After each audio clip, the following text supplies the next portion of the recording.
আসসালামু আলাইকুম। আপনারা সবাই কেমন আছেন? আশা করছি যে যেখান থেকে আমার এই ভিডিও দেখেন সবাই অনেক ভালো আছেন।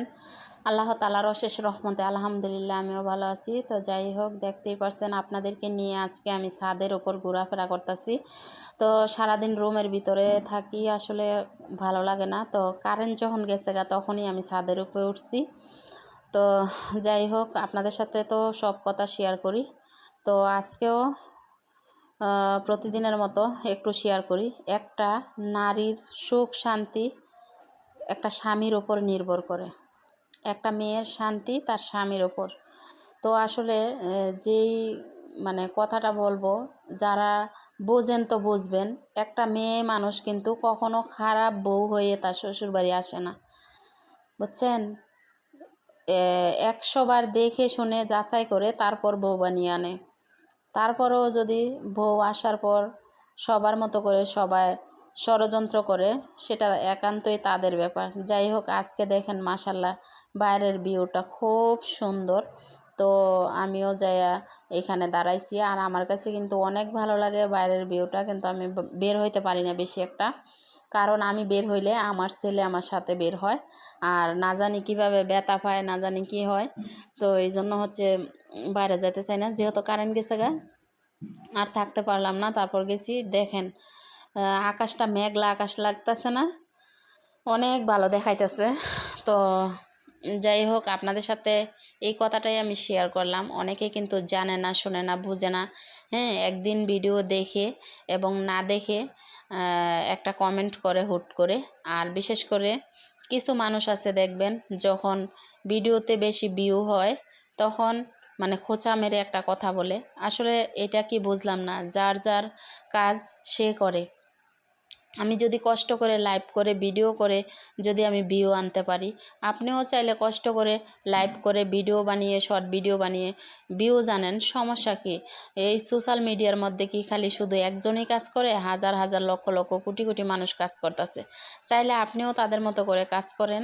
হ্যাঁ, মানুষকে খোঁচা মেরে কথা বলেন। আসলে সত্যি কথা বলতে কি, আমরা মানুষদের মধ্যে এমন হিংসু প্রাণী আর কোনো কিছুতে নাই। কারণ মানুষের নজরটা খুব খারাপ। মানুষের নজরটা দিলে আসলে কি বলবো আর, কিছু কিছু মানুষ খোঁচা মেরে কথা বলে। আর এই জায়গাটা ধৈর্য সহকারে, ধৈর্য মাথা নিয়ে তারপর কাজ করা লাগে। চাইলে আপনারাও কাজ করেন, সমস্যা কি? আপনারা জানেন না, বোঝেন না, একটা খোঁচা মেরে কথা বলেন। যার যার সংসারটা একান্তই সে করে। আমার সংসারটা আমি করি। আমার স্বামী কী করতেছে না করতেছে একমাত্র আমি জানি। আমার পরিবারের মধ্যে আমি কদ্দূর সুখে আছি, কেমন আছি, সেটা আমি জানি। হ্যাঁ, আমার সংসারটা কিন্তু একান্তই আমি করতেছি। আর আমার সংসারের মধ্যে সব ঝামেলা যদিও আমার হাজব্যান্ডের হয়, তারপরও আমি বলবো আমার হাজব্যান্ডের। কারণ আবার কিছু মানুষ আছে দেখবেন, যদি সবাই একমত হয় তাইলে কিন্তু হাজব্যান্ডের ওপরও কিছু আমি নির্ভর করি, যে তার কারণেও আমার কষ্ট হয়েছে। সবাই যেমন তেমন, সে যদি ঠিক থাকে তাহলে কিন্তু কেউ কিছু করতে পারে না।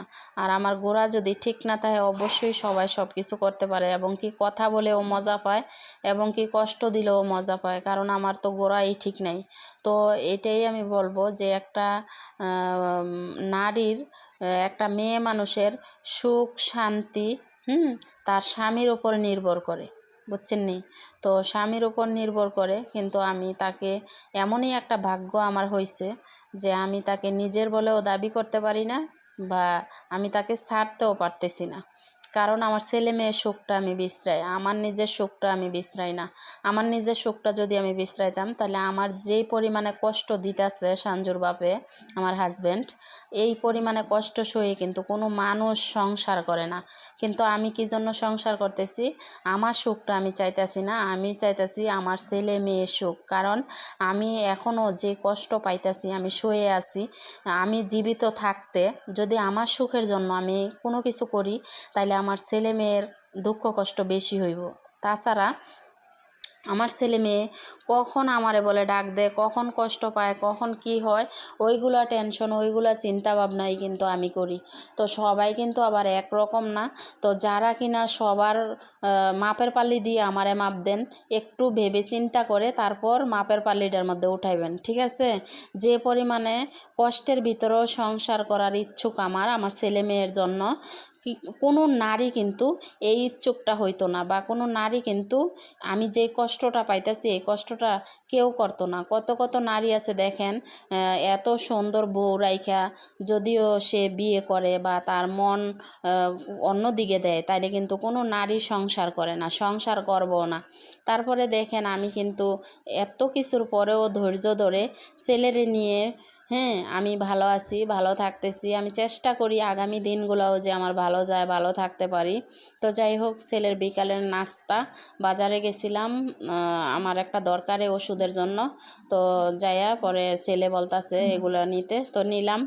আর ছেলে বলছিল আখের কথা, আখানি নাই, কারণ ছেলের দাঁত লড়তাছে।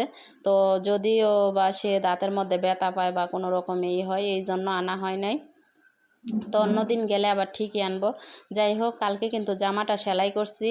জামা কিন্তু কালকে পইরা শুধু আপনাদেরকে দেখাইছি, আপনারা আবার ভাববেন না যে এক জামা 2 দিন পরছে।